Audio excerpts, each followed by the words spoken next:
শতবর্ষে পা দিল Bardhaman town school. এই উপলক্ষে বর্ষব্যাপী নানান কর্মসূচি নেওয়া হয়েছে। গতকাল থেকে 3 দিন ব্যাপী নানান অনুষ্ঠানের আয়োজন করা হয়েছে।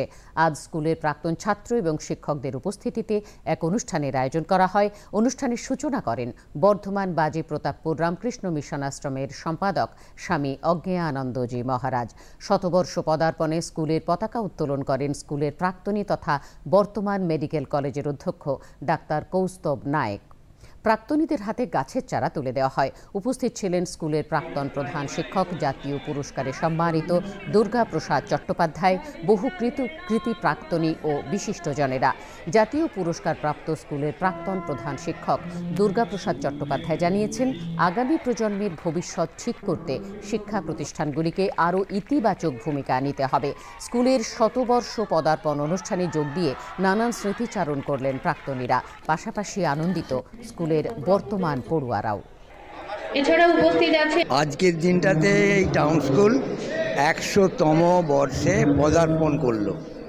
শিক্ষক সম্পর্ক কি করে আদর্শ ছাত্র তৈরি করার জন্য আদর্শ শিক্ষক হতে হবে,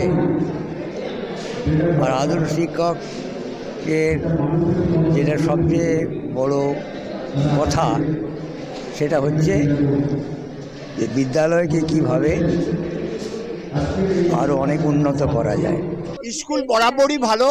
আমাদের এই 3টি স্কুলে কম্পিটিশন হতো, town school, municipal girls school, result বা এই সমস্ত নিয়ে। বর্ধমান টাউন স্কুলের এই শতবর্ষ বছরে আমাদের উপস্থিত থাকতে পেরে প্রচুরই আনন্দ হচ্ছে। কারণ কি, আমাদের স্যারেদের উদ্যোগে, সবার উদ্যোগে আজকে এত বড় অনুষ্ঠানটি সাফল্যমণ্ডিত হয়েছে। বর্ধমান টাউন স্কুল মানে শুধু পড়াশোনা নয়, বর্ধমান টাউন স্কুল মানে এক আদর্শ ছাত্রর দল গড়ে তোলা, আদর্শ একটি ভবিষ্যৎ গড়ে তোলা। তাই আমি এই স্কুলের ছাত্র হয়ে খুবই আনন্দিত এবং খুবই গর্বিত।